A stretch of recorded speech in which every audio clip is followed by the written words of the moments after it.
dalam kondisi COVID ya, walaupun hari Ahad kita selalu belajar, karena sejatinya penuntut ilmu itu selalu belajar ya.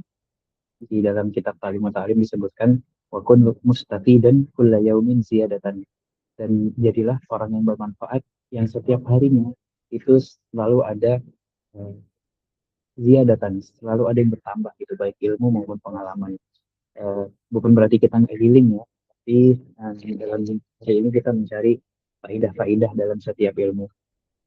Nah, hari ini mungkin agak beda ya, nggak perlu ada moderator dan lain segala macam, karena saya juga um, ribet nih ngurus ini itunya, dan jujur teman-teman lagi banyak kesibukan mentor-mentornya, tapi kita tetap usahakan untuk selalu adakan uh, sesi diskusi dan juga sesi materi Gen IAT menulis ini.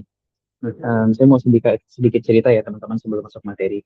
Jadi di UI3 di sini, Universitas Islam Internasional Indonesia, tempat saya lanjut S2 ini di Depok, itu kita banyak belajar bagaimana orang-orang Barat mengkaji tentang Al-Quran dan hadis, dan mereka sangat antusias dan mereka sangat serius meski mereka non Muslim gitu ya.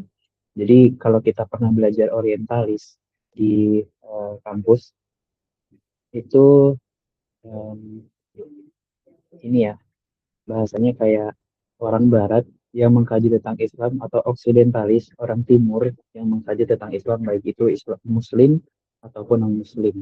Nah, tipikal mereka ini ada dua teman-teman, ada yang apologetik, ada yang empatis, ada juga yang kritik gitu, yang berusaha membongkar ataupun menyudutkan Islam gitu. Nah, dari sini kita bisa belajar kalau ternyata um, kita sebagai orang Muslim itu harus lebih semangat gitu daripada orang-orang Barat ini untuk mengkaji ilmu-ilmu tafsir, ilmu-ilmu hadis gitu ya. Nah, memang sebenarnya kita mengadakan Gen IAT menulis ini untuk outputnya ya, untuk teman-teman satu bisa lebih mendalami secara metodologis untuk skripsinya, atau yang kedua bisa mendalami lomba karya tulis ilmiah, baik maupun baik karya tulis ilmiah Quran, tafsir, ataupun karya tulis ilmiah hadis gitu.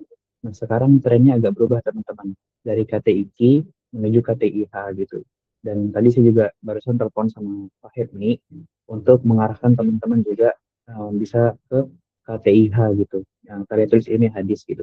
Tapi untuk itu kita perlu bridging ataupun landasan ilmu dulu yang lebih, apa namanya, lebih komprehensif, biar teman-teman nggak kaget dan nggak bingung gitu. Makanya walaupun tema hari ini agak teoritis dan memang sangat ini ya, sangat, apa namanya, mungkin ada beberapa semester 5 ke atas yang udah belajar, nggak apa-apa kita ngulangin. Kalau yang belum belajar, ini bisa jadi um, apa namanya, step pertama gitu untuk teman-teman lebih kenal dengan metodologi penelitian Quran dan hadis gitu.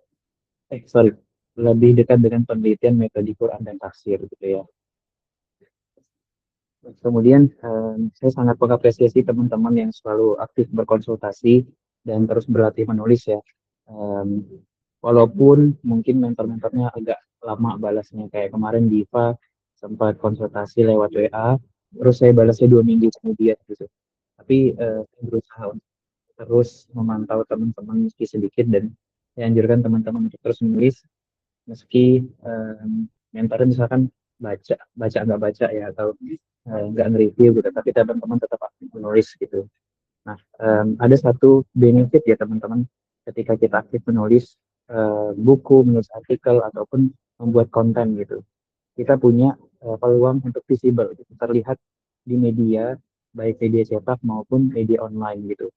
Nah, ketika kita mempunyai privilege menulis itu atau konten, kita punya kesempatan untuk mempublikasikan ide kita, untuk memperluas relasi dan networking, dan lain sebagainya.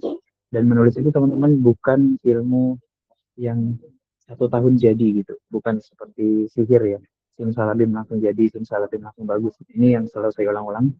Menulis itu membutuhkan pola dan pengalaman, yang dari mana pengalaman itu ketika terakumulasi selama 2 tahun, 3 tahun, itu akan membantu kita membentuk karakter tulisan kita gitu.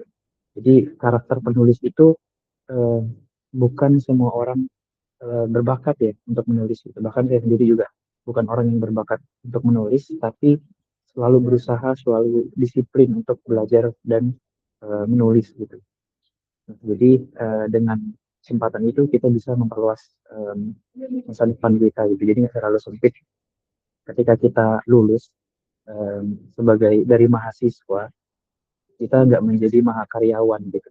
Kita nggak selalu berkutat pada output ketika kita lulus kita harus jadi karyawan gitu atau nggak seperti itu ya. Karena output mahasiswa itu berkarya gitu. Jadi dari mahasiswa ke mahakarya bukan mahakaryawan gitu. Gitu ya. Mungkin itu briefing aja. Dan saya mau ngajak teman-teman untuk merecall materi terakhir. Coba ada nggak yang ingat materi terakhir sama Kak Kori itu di materi ketiga bahas apa? Silahkan. Mungkin satu dua orang bisa kasih insight atau buka catatannya kita sharing sebelum masuk ke materi keempat. Silakan teman-teman yang mau sharing.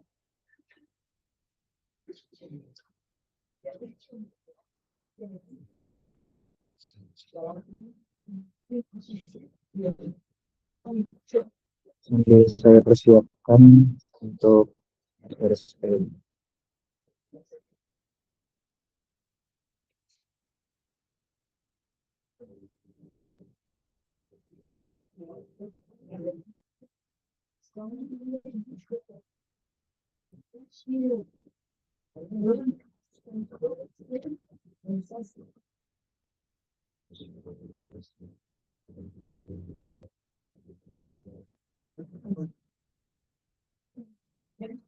Ada yang mau sharing?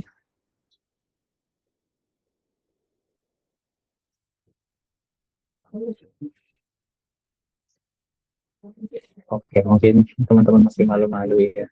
Jadi kalau belum ada yang mau sharing nanti saya persilahkan di sesi diskusi ya. Jadi kali ini kita masuk dulu ke materi. Oke, baik. Saya harap semuanya menyimak. Jadi materi hari ini kita belajar tentang metodologi penelitian Al-Quran dan tafsir. Pendekatannya ada empat, teman-teman. Ada tahlili, ijmali, maudhu'i, dan muqarran. Dan mungkin Kak Nadia sudah pernah bahas ya di temuan kedua gitu ya. Tapi kali ini kita bakal mengkerucutkan dan sebenarnya ini sedikit aja abang nyampaikan dan nggak terlalu banyak. Nanti bisa kita lebih perdalam di diskusi ataupun tanya jawab barangkali teman-teman masih bingung apa metode ini gitu. Nah, sebelumnya apa sih metodologi itu? Metode itu bisa kita eh, simpulkan secara singkatnya itu adalah alat gitu. Alat atau langkah gitu. Nah, kalau kita mau menuju dari lokasi A menuju lokasi B, tentu kita perlu maps dong, perlu petunjuk gitu. Perlu langkah-langkah dan rute yang harus kita lalui. Kita nggak bisa dari tempat A ke tempat B langsung loncat gitu atau teleportasi gitu. Tapi kita perlu langkah-langkah step by step. Misalkan harus lurus, sekian meter, harus belok kanan, harus belok kiri. Nah, begitu juga metodologi. Metodologi itu tahapan gitu atau alat untuk kita menempuh suatu penelitian dari pertanyaan menuju jawaban. Nah, jadi dengan metode ini kita bisa mengetahui alur ataupun tahapan atau bahkan kendaraan yang perlu kita pegang untuk sampai ke lokasi B tersebut atau jawaban tersebut gitu. Nah, pertama kita bisa lihat metodologi itu sebagai cara berpikir, cara memahami tafsir, atau pendekatan gitu, pendekatan ya, untuk memahami tafsir. Um, dan ketiga adalah sumber data gitu. Nah, ibaratnya kalau kita ibaratkan ini ya kendaraan tadi, kita mau um, menuju lokasi B atau mencari jawaban dari sebuah pertanyaan. Kita mau pakai kendaraan apa nih gitu? Kendaraan apa untuk mencari jawaban itu? Tentunya kendaraan perlu bahan bakar dong. Bahan bakar dari kendaraan itu adalah data gitu. Kita nggak bisa mengolah sesuatu kalau kita nggak punya data. Nah, setelah kita punya tujuan, punya kendaraan, punya data, punya bahan bakar, maka akan sampai di sini hasil penelitian atau jawaban gitu ya. Itu analogi dari sebuah metode ya teman-teman. Saya harap semuanya paham gitu. Jadi metode adalah sebuah alat atau kendaraan dari em, yang berguna untuk mempertemukan pertanyaan menuju jawaban gitu. Nah, ini ada 4. Tahlili, ijmali, maudhu'i, dan juga muqarrar. Tahlili itu bahasanya analisis gitu. Ayat per ayat dari segi bahasa gitu. Misalkan ada kata jannah gitu. Jannah itu bukan serta-merta diartikan sebagai surga, tapi ternyata jannah diambil dari kata jannah gitu, atau tertutup, menutupi. Terus apa hubungannya gitu? Jannah, surga, dengan kata jannah gitu, menutupi gitu. Nah, secara filosofis, tahlili itu membedah makna ayatnya gitu. Kenapa Al-Quran pakai jannah gitu? Sementara dalam bahasa Arab, jannah itu juga berakar dari kata janana gitu, tertutup. Nah, artinya bisa kita pahami bahwa jannah atau surga itu tertutup bagi orang-orang kafir. Kemudian tertutup bagi manusia yang selalu mengharap atau tidak mengusahakan ibadah selama di dunia gitu. Dan jannah gitu atau janana tertutup. Itu tertutup selama manusia masih di bumi dan juga belum menghadapi namanya yaumul hisab gitu ataupun hari akhirat. Nah, dari kata jannah itu bisa kita pahami bahwa ada filosofi janana di situ. Ada filosofi tertutup gitu. Bahkan kita nggak bisa membayangkan secara indera, nggak bisa membayangkan secara imajinasi, nggak bisa melihat secara indera gitu. Nah, itu salah satu metode tahlili ya, membedah bahasa secara mendalam gitu. Kemudian ada juga metode ijmali yang kedua. Ijmali itu umum gitu. Kalau misalkan teman-teman pernah baca tafsir Al-Muyassar gitu, dan nanti saya bakal kasih contoh di setiap ininya ya, setiap metode ini di slide akhir gitu. Ijmali ini tafsirnya ringkas, dia nggak belibet, tujuannya biar mudah dipahami gitu. Apa ayat literalnya secara tekstualnya kelihatan ke bagaimana, terus bagaimana kita memahami gitu. Intinya ringkas gitu. Tafsir kemenak juga ada yang ringkas, tafsir ringkas kemenak itu metodenya ijmali gitu. Nah, kemudian yang ketiga paling populer, maudhu'i, berdasarkan tema. Jadi tematik ya, tafsir tematik. Misalkan kita mau bahas secara sosial, ekonomi, atau membahas zakat secara khusus, membahas wakaf secara khusus gitu. Misalnya dalam Al-Quran gitu. Jadi kita memetakan ayat-ayat yang serupa walaupun beda suratnya, beda ayatnya gitu. Tapi satu tema. Nah, itu namanya maudhu'i. Kemudian Quran. Nah, kalau tahlili, ijmali, dan maudhu'i itu berdasarkan Al-Quran yang langsung, Quran ini lebih ke hasil produk tafsirnya gitu. Jadi kita mukoran itu bukan membandingkan ayat dengan ayat, tapi mukoran itu membandingkan tafsir A dengan tafsir B. Bagaimana mufasir A menafsirkan sesuatu, bagaimana mufasir B menafsirkan sesuatu di zaman yang berbeda dengan pemahaman yang berbeda gitu. Ibaratnya pemahaman Gen Z sama Gen X kan beda ya gitu. Otomatis tafsirnya juga beda gitu hasilnya. Nah, yang pertama kita masuk ke metode tahlili atau tafsir analitis gitu ya. Secara pengertian, tafsirnya menjelaskan secara rinci sesuai urutan mushaf gitu atau tartib mushafi gitu, berurutan dengan uh, urutan mushaf atau urutan ayat dalam surah itu. Nah, karakteristiknya pertama dia mengikuti susunan ayat. Membahasnya apa aja? Membahas bahasa secara linguistik, ada munasabahnya, keterkaitan ayat A dengan ayat B. Kemudian asbabun nuzul gitu. Asbabun nuzul pasti semua ayat ya ada asbabun nuzulnya. Tapi ayat yang punya asbabun nuzul biasanya dibahas di metode tahlili ini gitu. Kemudian ada riwayatnya, riwayat dengan hadis dengan asbabun nuzul masih satu relasi. Kemudian juga ada hukumnya misalnya apakah dia qat'i, atau zonni, atau dia mubham atau mutasyabihat gitu. Nah, ini ayat yang dianalisis melalui metode tahlili gitu. Kelebihannya apa? Kalau metode tahlili ini detail dan mendalam gitu. Kayak informasi, kebahasaan, dan historis. Tapi kekurangannya kalau pembaca umum atau pembaca yang awam itu sulit memahami metode tahlili gitu. Karena nggak semua orang bisa bahasa Arab, nggak semua orang ngerti balaghah atau gramatikal bahasa Arab. I'rab, tasrif gitu. Nggak semuanya orang ngerti. Ini kekurangannya gitu. Nggak bisa didekati dengan orang awam. Hanya bisa dipahami oleh kaum kaum elit seperti anak pesantren, ulama gitu ya. Gitu. Kemudian contoh tafsir tahliliyah. Ini ada saya ambil dari tafsir At-Tabari dari surah Al-Fatihah ayat 5. Iya karena abudu wa iya nasta'in. Nah, di sini kita bisa lihat bahwa atau dari itu nggak menafsirkan ayat kelima ini, oh kita beribadah nak bodoh wanistain gitu. Kalau kita setiap hari ketemu 5 waktu sholat ya sholat, terus kalau kita mau minta pertolongan tinggal berdoa gitu. Itu nggak seringkas itu atau bari menafsirkannya.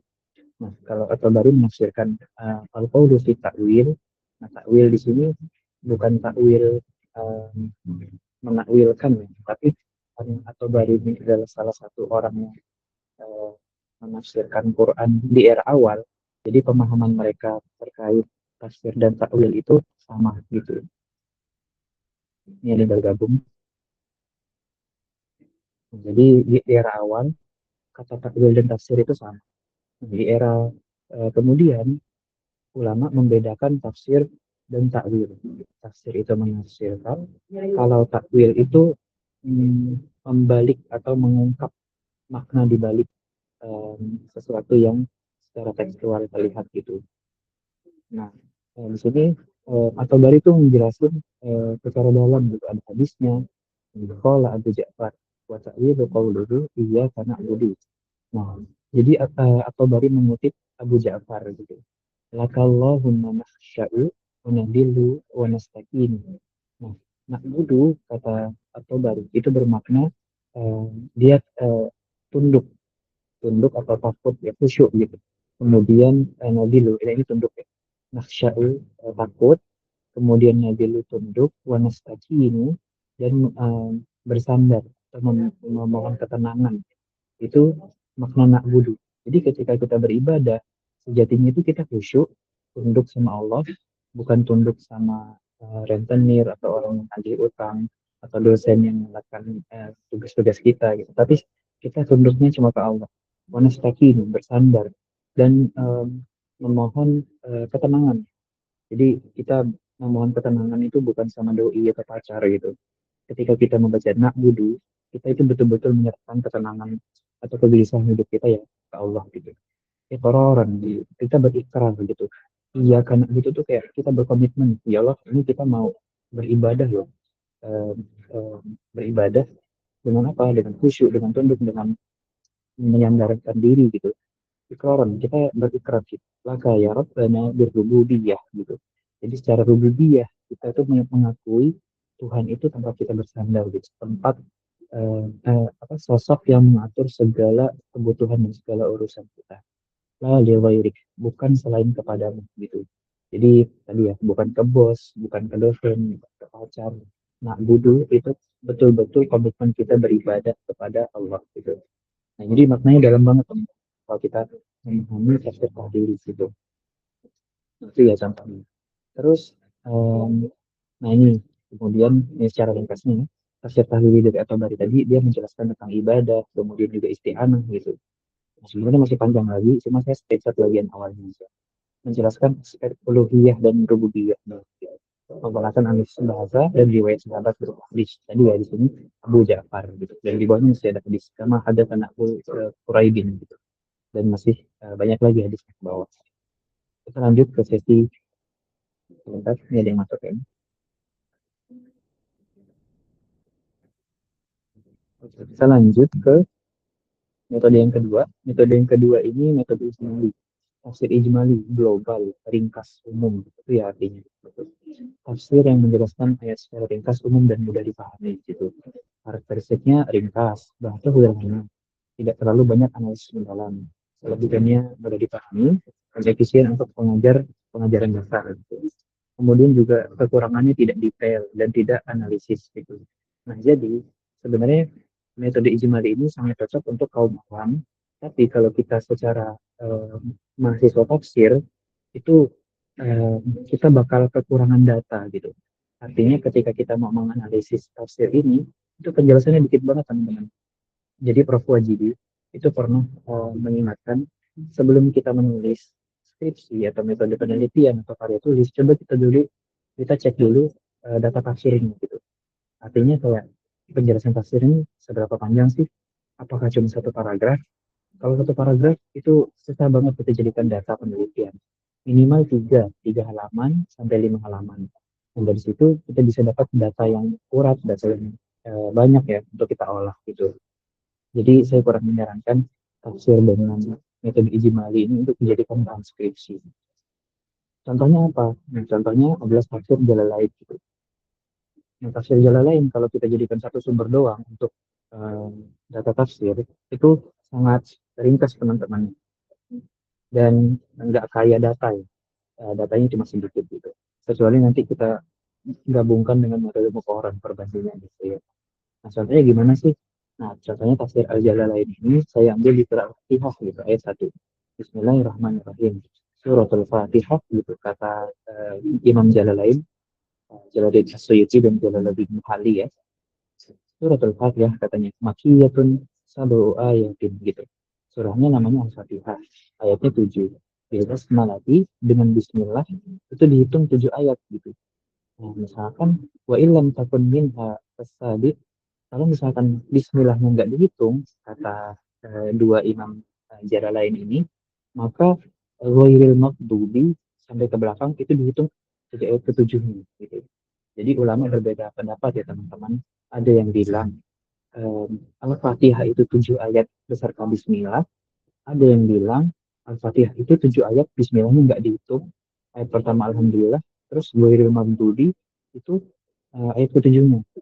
Bahkan ada yang bilang 8 ayat dari Bismillah, ayat 1, Ghairil Maghdubi, 8 ayat. Gitu. Nah, gitu ya. Jadi jalan lain di sini menafsirkan secara ringkas gitu. Nah itu ya teman-teman. Untuk metode kedua, tafsir ijmali. Nah, yang ketiga kita masuk ke tafsir Madu'i. Ini paling banyak ya skripsi mahasiswa IAT tentang metode Maududi. Gitu. Bahkan nanti kita bakal mention juga tentang Living Quran atau tafsir Maqasidi ya di akhir gitu.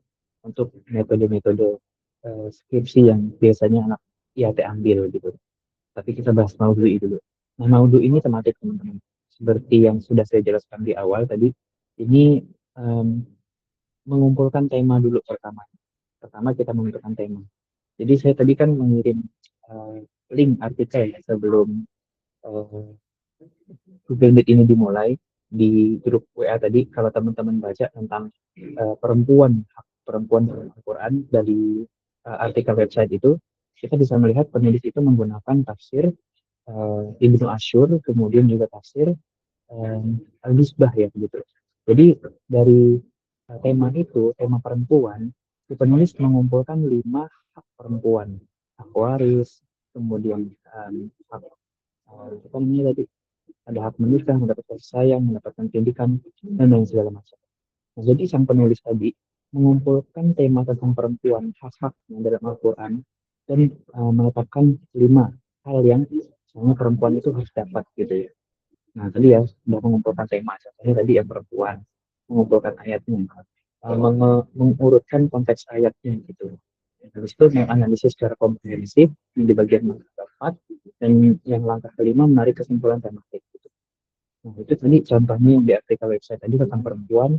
Terus kalau teman-teman mau elaborasi lebih jauh, misalkan tema lingkungan, wakaf, keadilan sosial, pendidikan, gitu. Itu bisa juga bisa. Jadi bisa dijadikan tema deskripsi. Gitu. Atau misalkan juga membahas tentang filsafat gitu, itu bisa juga begitu. Bagaimana korelasinya dengan tafsir atau para mufasir, karena mufasir awal-awal itu juga dekat dengan filsafat ya, kayak Ar-Razi gitu, kemudian Ibnu Asyur gitu, kemudian juga misalkan Ibnu Sina, Al-Ghazali gitu, itu dekat dengan pemikiran-pemikiran filsafat. Nah ini contohnya nih, contoh tafsir Maududi. Maududi itu tafsirnya satu, tapi ayatnya banyak gitu. Beda dengan Muqoran. Muqoran itu 2 tafsir, tapi ayatnya spesifik juga gitu. Ini terlalu banyak. Ini contoh tafsir Maududi, misalkan kitabnya tafsir Maududi karya Abdul Hayy Al-Farmawi. Kita membahas tentang lingkungan gitu. Pakai ayat Loharul Fasadu fil Barri wal Bahri bima kasabat aydin nas gitu. Jadi sebenarnya untuk Maududi ini ayatnya bisa satu atau banyak gitu. Tapi lebih diajarkan banyak sih, karena namanya tema ya. Karena satu ayat biasanya membahas satu topik tertentu, ayat lainnya mendukung topik tertentu dalam tema yang sama gitu ya. Nah, misalkan mau bahas etika ekologisnya, eksploitasi alamnya, gitu, atau tanggung jawab sebagai khalifah di bumi, surah Al-Baqarah 31 ya, kemudian Al-Rum 41 gitu. Nah, kita mengumpulkan ayat ini gitu ya. Nah, itu secara ringkas tafsir Maududi. Nah, yang keempat, metode muqaron gitu. Nah, muqaron ini komparatif. Jadi kita membandingkan dua tafsir tentang satu tema gitu. Misalkan tadi temanya masih tentang ekologi ya gitu. Gimana sih misalkan ayat Zuharul Fasadu fil barri wal bahar ini dipahami Ibnu Katsir atau dipahami Ibnu Katsir yang klasik atau Buya Hamka yang kontemporer. Nah, jadi tentu pemahaman Ibnu eh, Ibnu Katsir ya yang di zaman dulu belum banyak kerusakan lingkungan nggak sedalam Buya Hamka yang mungkin udah melihat penjajahan Belanda kemudian banyak market kapitalisme atau dan lain segala macam. Jadi pasti pemahaman ulama ini berbeda karena melihat realitas eh, di dunia ini juga berbeda gitu. Nah itu mukoran gitu. Pengertiannya membandingkan ayat dengan ayat, tafsir dengan tafsir atau pendapat ulama dengan pendapat ulama. Jadi apple to apple teman. Kita membandingkan tafsir dengan tafsir, bukan misalkan membandingkan tafsir dengan buku. Misalkan kita membandingkan tafsir Buya Hamka dengan buku Adi Hidayat. Nah itu nggak comparable, gitu. Nggak bisa dibandingkan. Karena Buya Hamka menulis tafsir, Adi Hidayat menulis buku gitu. Yang dimana Adi Hidayat mungkin bukan mengklaim buku beliau sebagai tafsir. Jadi memang harus kita teliti benar-benar apakah ulama-ulama ustadz zaman sekarang itu benar-benar menulis tafsir atau bukan gitu. Gitu ya. Jadi harus seimbang kalau mau mengkomparasikan muqaran gitu. Nah, kelebihannya dia melatih kita berpikir kritis ya. Kemudian juga memahami keragaman penafsiran. Kalau kata Pak Wajidi, mudahnya muqaran itu kenapa dia sama hasil penafsiran. Kedua, kenapa dia beda hasil penafsirannya. Tiga, apa yang menyebabkan dia sama dan beda. Itu kata Pak Wajidi. Biasanya kalau mau koran itu ya mudahnya begitu ya. Kenapa dia sama, kenapa dia beda, apa penyebab dia sama dan beda gitu. Begitu. Contohnya kita membandingkan tafsir Ibnu Katsir dengan tafsir Mafatih Al-Ghaib yang dimana lebih dulu Fakhruddin Ar-Razi ya daripada Ibnu Katsir. Jadi tua lah. Nah, itu bisa lihat di sini bahwa ketika menafsirkan la fitnah fitin surah Al-Baqarah ayat 256 Fakhruddin Ar-Razi membahas ada dua dua hal nih kalau kita membahas ad-din di sini. Ad-din ya, la ikrah fitin ad-din kata Fakhruddin Ar-Razi. Nah, secara ringkas nih dari makan tafsirnya ya, saya bacakan. Uh, Ar-Razi itu bilang ad-din itu juga ada kata dainun. Ad-din itu agama, dainun itu hutang gitu. Yang dimana hutang ini akan ditagih ketika kita di akhirat gitu. Jadi setiap ketika kita berkomitmen dengan ad-din, berkomitmen dengan agama, ada hutang yang harus kita bayar di akhirat, baik hutang kebaikan maupun hutang keburukan. Nah, jadi konsep ad-din ini sangat melekat dengan yang namanya hisab. Gitu. Baik itu kebaikan ataupun keburukan, kita bakal dihisab dan kita pertanggungjawaban. Jadi ad-din itu bukan tiket tiket emas kita masuk ke surga, tapi ad-din itu juga perjanjian kita dengan Tuhan bahwa segala sesuatu yang kita lakukan di dunia ini dia akan dihisab. Nah, Ar-Razi sedalam itu menafsirkan kata ad-din gitu.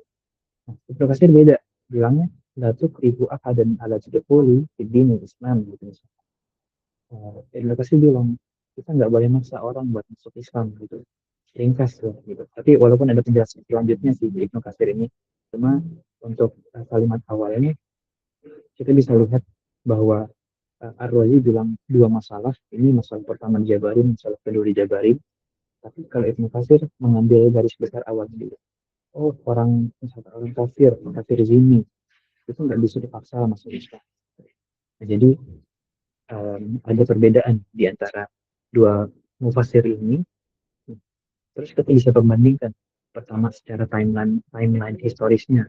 Oh, ternyata beda zaman loh Ar-Razi dan Ibnu Katsir. Oh, misalkan kita lihat ternyata Ar-Razi ini sangat filosofis gitu. Apa yang mempengaruhi pemikirannya bla gitu. Terus misalkan Ibnu Katsir, oh Ibnu Katsir dengan dekat dengan zaman perang di mana ada perbedaan antara kafir zimmi, kafir yang nggak ganggu orang muslim dan kafir harbi gitu. Kafir tapi memerangi muslim. sehingga Ibnu Katsir menafsirkan begini-begini gitu. Nah, jadi itu yang bisa kita analisis dari aspek sosial, dari aspek historis gitu. Kemudian juga aspek pemikiran mufasir itu sendiri, kenapa bisa sama, kenapa bisa beda, dan apa penyebabnya. Nah itu ya kalau kita mau membandingkan tafsir dengan metode muqarrah. Nah kita sudah membahas empat metode tadi. Sekarang kita fokus gimana cara ngumpulin data. Oke, misalnya ada maksud. Oke. Kita udah mengerti nih empat tema ya. Kita anggap teman-teman udah ngerti ya empat temanya, empat metode tadi. Sekarang gimana cara ngumpulin datanya? Nah, karena kita ini mahasiswa tafsir ya, ada dua metode sebenarnya. Apakah kita mau library research, studi kepustakaan, atau field research, atau studi lapangan, yang mana dekat dengan Living Quran. Gitu. Nah, kalau di studi kepustakaan, library research, itu yang paling umum tafsir tematik ya. Kalau di studi lapangan, bakal dekat dengan Living Quran. Bagaimana cara masyarakat atau santri di pesantren membaca ayat-ayat tertentu gitu ya. Nah, itu pendekatan. Tapi kalau living Quran kita nggak bahas itu di sini. Kita bahas ke studi pustakanya. Tadi ya saya menekankan kalau kita mencari data untuk studi pustaka ya, atau library research, pastikan dulu datanya ada gitu. Misalnya kita mau cari penafsiran tematik tentang perempuan, kita jangan nulis dulu tentang perempuan gitu.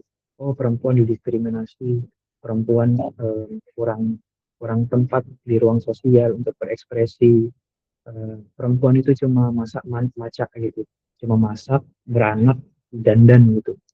Nah itu jangan kita eh, kedepankan emosi kita, tapi lihat dulu tafsirnya.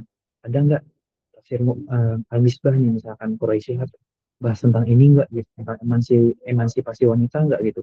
Kalau ada, seberapa panjang penafsiran beliau? Apakah cuma satu paragraf? Apakah cuma satu halaman? Atau ternyata ada 3 sampai 5 halaman gitu. Beliau sangat menekankan emansipasi wanita. Nah, dengan data yang banyak, kita bisa mengolah pemikiran dan juga objek kajian kita. Kenapa banyak mahasiswa IAT yang bingung ketika menulis proposal skripsi atau menulis skripsi? Karena mereka berangkat dengan asumsi dulu, gitu, bukan dari data, bukan dari masalah, gitu.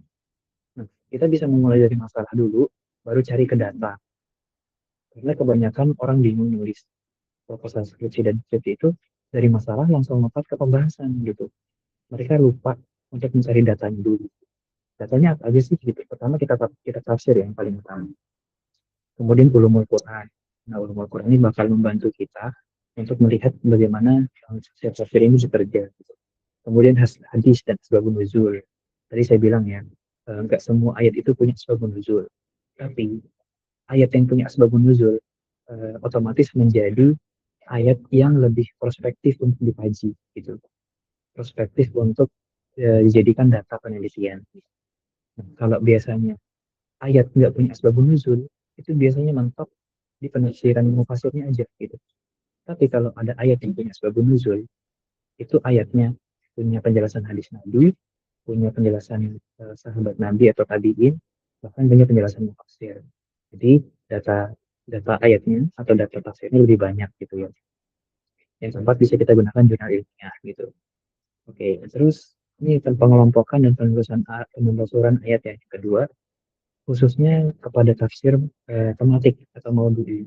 Nah, kita bisa menelusurinya dengan munasabah. Oh, ternyata tadi ya, ayat perempuan An-Nisa berkaitan dengan mujadalah misalnya, atau dengan ayat tolak gitu, atau dengan surat An-Nur gitu. Nah, jadi dengan mengelompokkan ayat ini, kita bisa punya beberapa opsi ayat-ayat yang untuk dibahas. Gitu. Kemudian yang kedua ada sanad atau tadi ya asbabun nuzul, asbabul wurud gitu. Itu bisa kita kumpulkan sebagai data penelitian. Nah, yang keempat, yang ketiga ya, sorry, ini bukan analisis isinya. Kalau kita sudah dapat ayatnya, sudah dapat munasabahnya, sudah dapat tafsirnya, kemudian kita merasa confident nih, kita percaya diri. Wah, kayaknya nih udah cukup nih datanya. Gitu. Kemudian barulah kita analisis, kita petakan, kemudian kita bahas secara konsepnya, kemudian diksi dan narasi ayat. Dari tadi 4 metode, kemudian datanya sudah kita kumpulin, baru kita bisa mengolah tulisan kita gitu. Nah, ini beberapa tahap yang biasa saya lakukan sebelum menulis, teman-teman. Saya nggak bisa langsung nulis, nggak bisa langsung bikin judul, harus cari dulu datanya, cari dulu ayatnya gitu, cari dulu hadisnya gitu. Misalnya udah lengkap, oke nih sudah lengkap semuanya, baru saya nulis gitu. Gitu, baik itu karya tulis ilmiah, artikel website ataupun skripsi gitu ya. Nah, sumber datanya ya data primer gitu. Kita harus bagi juga nih datanya, data primer dan data sekunder gitu. Data primer pasti kita tafsir ya, karena kita mahasiswa IAT. Nah, kalau data sekunder baru buku metodologi, artikel jurnal, tesis atau disertasi, atau ensiklopedia Islam gitu, atau buku sejarah gitu. Nah, itu data sekunder. Jadi jangan gunakan misalkan asbabun nuzulnya Suyuti sebagai data primer gitu. Bisa sih gitu, cuma kalau kita memang spesifik maka asbabun nuzul gitu. Tapi kalau kita menggunakan asbabun nuzul, kemudian kita bandingkan muqaran dengan Ibnu Katsir, nah itu nggak comparable gitu. Karena asbabun nuzul itu lebih ke ulumul Quran, sementara Ibnu Katsir tadi lebih ke kitab tafsir yang utama gitu ya. Nah, ini alurnya tadi. Contoh nih, misalkan kita mau bikin judul konsep keadilan sosial dalam Al-Quran, kajian tafsir Muhammadi. Kita tentukan temanya, keadilan sosial. Kumpulkan ayatnya, misalkan 3-5 ayat cukup gitu. Kemudian menelusuri tafsir klasik dan modern gitu. Maudhu'i ya. Apakah kita mau spesifik Maudhu'i di klasik aja atau yang di modern aja boleh. Nah, kalau muqaron kita bandingkan yang klasik dan modern misalnya gitu ya. Tapi kalau mau dulu satu aja, mau klasik modern modern gitu. Kemudian analisis konsepnya bagaimana keadilan sosial ini dalam Al-Quran, baru kita tarik kesimpulan. Oh, ternyata keadilan sosial menurut Al-Quran misalkan tawasud, tawazun, kemudian juga adil gitu, al-adil gitu. Jadi, baru kita bisa jabarkan kesimpulan keadilan sosial menurut Al-Quran gitu. Teman-teman secara umum dari 4 metode, kemudian jenis cara mengumpulkan data penelitian, habis itu kita bagi datanya data primer dan data sekunder. Nah, dengan memetakan hal-hal ini bisa memudahkan kita melakukan penelitian atau riset baik untuk skripsi, jurnal, karya tulis ilmiah maupun artikel website gitu. Nah, ini saya punya rekomendasi teman-teman kalau misalkan mau aktif ikut lomba karya tulis ya, atau menambah wawasan gitu. Pertama ada Elbrand Start. Elbrand Start ini dari UIN Jogja, kiblatnya. Jadi membahas tentang bagaimana studi Al-Quran kontemporer gitu. Kadang ada konten-konten ini juga bermanfaat, bisa menambah insight kita. Oh, teori ini, oh metode ini, oh sumber ini gitu. Ini untuk menambah insight. Nah, kalau Science Hunter ini biasanya lebih kepada info terkait dengan eh, lomba-lomba karya tulis ilmiah atau esai populer, sama dengan info lomba KTI esai.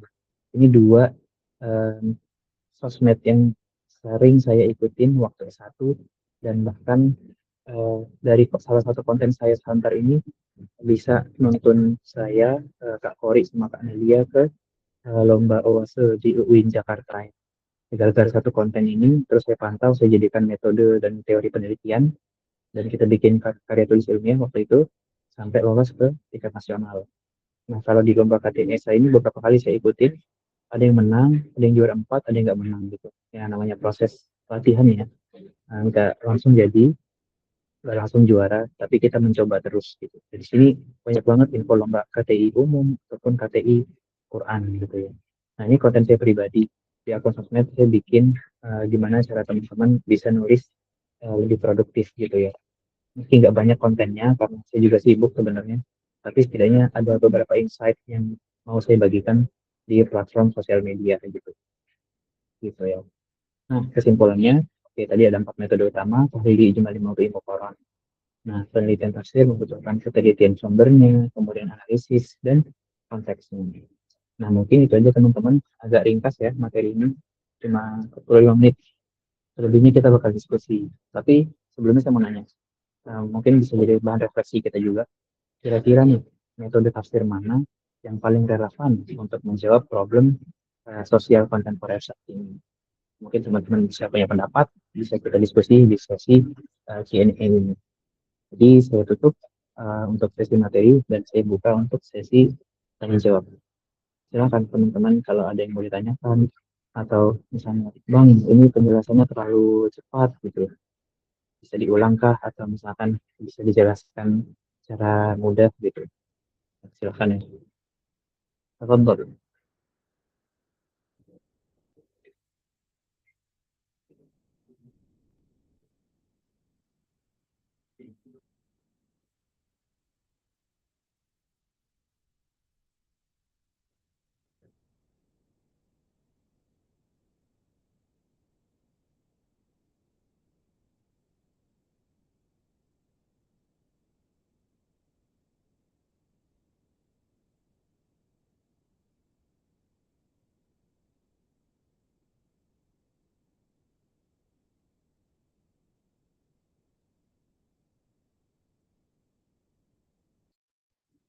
Oke, silakan Rifki.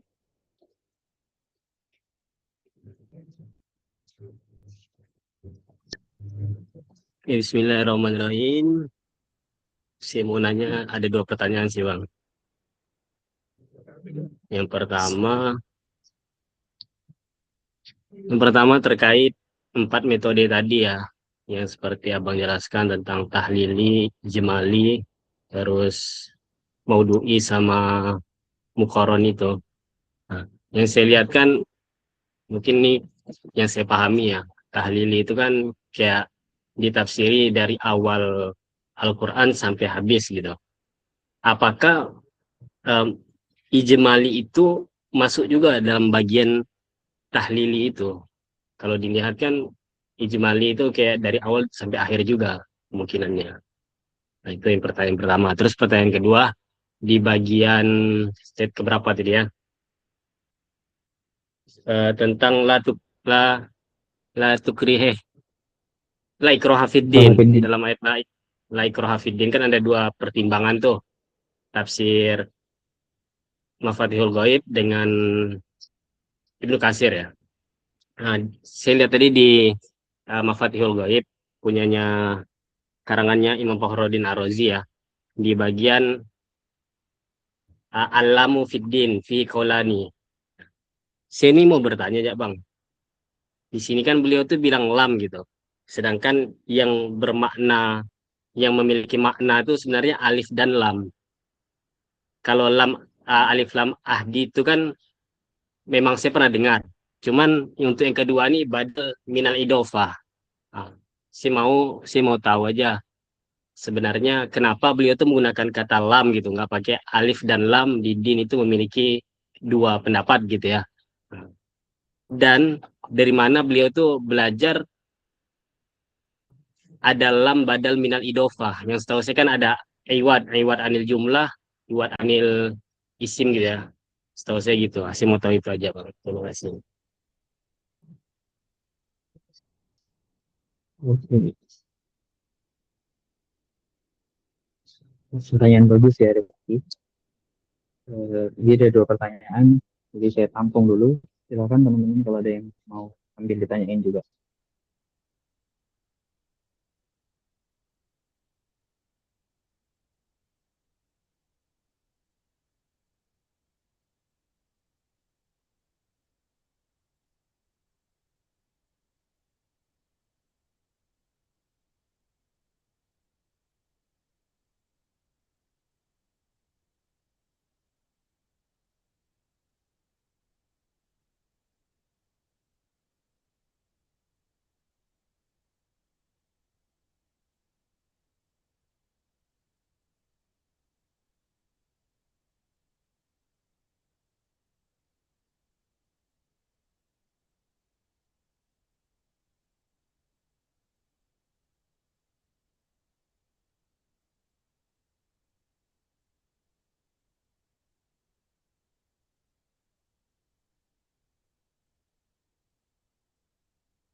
Apa ada yang masih mau ditanyakan teman-teman selain Rizky?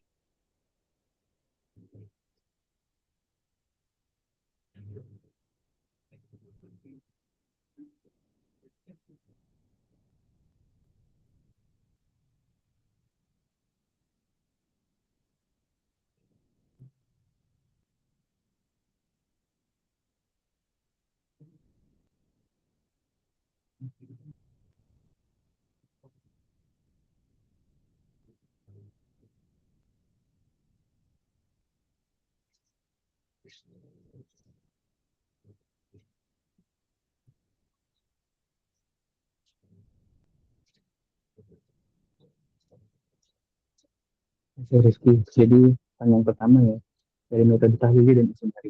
Pertama, yang tahlili itu dari awal sampai akhir, misalkan dari Anas sampai dari Al-Fatihah sampai Anas. Begitu juga istimari kan. Nah, bedanya terletak di hasil tafsirnya gitu. Hasil tafsirnya kalau tahlil itu sangat sangat dalam, sangat deskriptif, kemudian juga sangat detail gitu. Bedanya dengan tafsir ijmali itu ringkas gitu ya, ringkas banget, dan biasanya penjelasan dalam satu ayat itu ya cuma satu paragraf gitu. Tidak terlalu mendetail gitu. Misalnya kayak contoh tafsir Al-Muyassar ya. Tafsir Al-Muyassar ini dari uh, kerajaan Saudi gitu. Penulisnya bukan cuma satu, tapi ini penulis tim gitu. Majmu' Falik dan Majmu' Malik gitu ya. Nah, jadi di tafsir Al-Muyassar ini, tafsir versi penerbit, bukan penerbit, apa Kementerian Saudi, itu tafsir ringkas gitu. Biasa penjelasan em, cuma satu dua paragraf gitu. Kemudian juga ada contoh tafsirnya, em, ini tafsirnya Dr. Sulaiman Ashhor, sudah tafsir. Nah, biasanya beliau suka motong-motong ayatnya itu, kemudian ditafsirin, misalkan em, eh, la ikroha fiddin tadi ya misalnya, la-nya apa, atau la ikroha itu apa, fiddin gitu. Nah, itu ringkas beliau motong-motong kosakata kemudian menjelaskan. Nah, kalau tahlili itu detail banget. Bahkan biasanya dibahas per huruf atau per katanya gitu. La-nya apa, ikroh apa gitu. Kemudian ad-din itu apa gitu. Jadi lebih detail tahlili daripada ijmali. Terus saya tekankan lagi, kalau tahlili itu lebih berpotensi untuk menjadi objek kajian tafsir daripada ijmali. Ijmali itu sangat ringkas gitu. Kecuali memang kita temukan objek atau konsep yang unik gitu ya dalam tafsir ijmali. Contohnya ada salah satu skripsi terbaik ya senior kita tahun 2019 kalau nggak salah. Beliau itu namanya Bang Ahmad Yani, mengkaji tentang Ashabul Hadikoh dalam tafsir Miyasar. Nah, Ashabul Hadikoh ini adalah penjelasan yang jarang ulama pakai gitu. Biasanya orang pakai Ashabul Jannah atau Ashabul apa namanya, ya Ashabul Jannah atau pemilik kebun gitu. Tapi di tafsir ini Al-Muyassar itu tafsirnya ringkas tapi memakai diksi Ashabul Hadikoh gitu, pemilik kebun gitu. Jadi ada konsep yang unik ditawarkan um, di tafsir ringkas ini sehingga bisa berpotensi jadi kajian tafsir. Tapi sorry, berpotensi jadi skripsi gitu. Tapi kalau misalkan um, tafsir ijmali secara umum dijadikan sebagai objek skripsi itu agak kurang. Kenapa tadi? Karena ya datanya ringkas, penjelasannya cuma satu dua paragraf gitu, nggak banyak gitu. Kemudian untuk pertanyaan kedua ya, kenapa um, Pak Khalid Ar-Razi menyatakan lam sebagai al-ahad? Nah, ini sebenarnya pertanyaan yang cukup dalam ya. Saya juga belum terlalu berani untuk mendeskripsikan apa maksud beliau gitu ya. Tapi sebenarnya saya mikir tadi ini lam maksudnya itu maksud la di awalnya atau alif lam pada ad-din itu gitu. Karena yang beliau bahasnya kan ad-din gitu. Saya jujur waktu di pondok nggak terlalu banyak belajar gramatikal Arab karena gurunya suka ganti-ganti jadi bingung. Tapi memang saya berkomitmen sampai sekarang masih belajar bahasa Arab untuk um, apa terus mengkaji ya gitu. Jadi Jangan teman-teman kira saya bahasa Arabnya bagus ya gitu. Mungkin lebih bagus Rifki malahan bahasa Arabnya gitu. Nah, tapi di sini saya berusaha gitu untuk mendeskripsikan tadi contoh yang saya pakai gitu di kitab tafsir bukan tafsir yang PDF ya, saya ambil ini tafsir online berdasarkan aplikasi.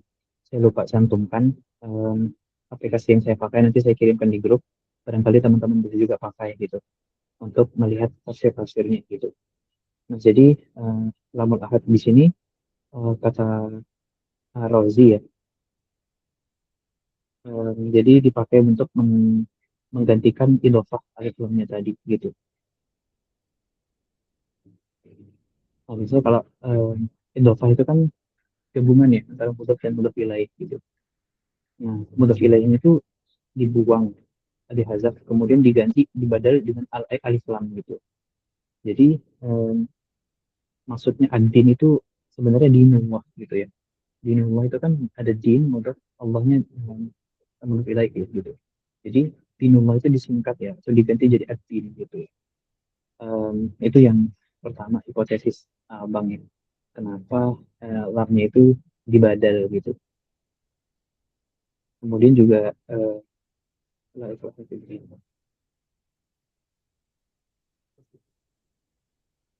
sebenarnya itu sih mungkin Rifki yang bisa Abang jelasin. Jadi mendeskripsikan lam pada kata ad-din di sini juga Ar-Razi menekankan pada hadnya itu. Had itu kan janji ya, atau sumpah gitu, atau keterkaitan gitu. Nah, mungkin itu Rifki yang bisa Abang jelasin kurang lebihnya. Semoga bisa dipahami ya.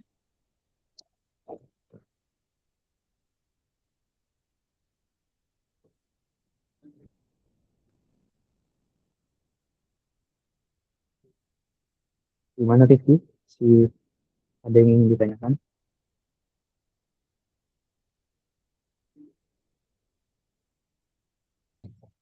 Oke, terima kasih Bang. Ya, sama-sama.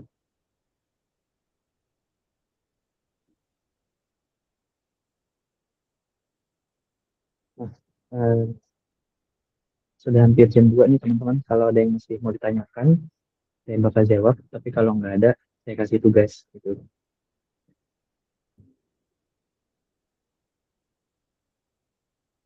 Tugasnya ini menentukan metode ya, metode yang bakal teman-teman pakai untuk judul yang kemarin sudah diajukan gitu ya. Nah, saya ngerti meski grup mentor ini nggak terlalu efektif, tapi kalau teman-teman mau set personal, set pribadi, minta bimbingan pribadi, silahkan. Bagi teman-teman yang ikut lomba MTQ, kata-kata tulis ilmiah hadis, juga boleh kalau mau diskusi, saya terbuka aja.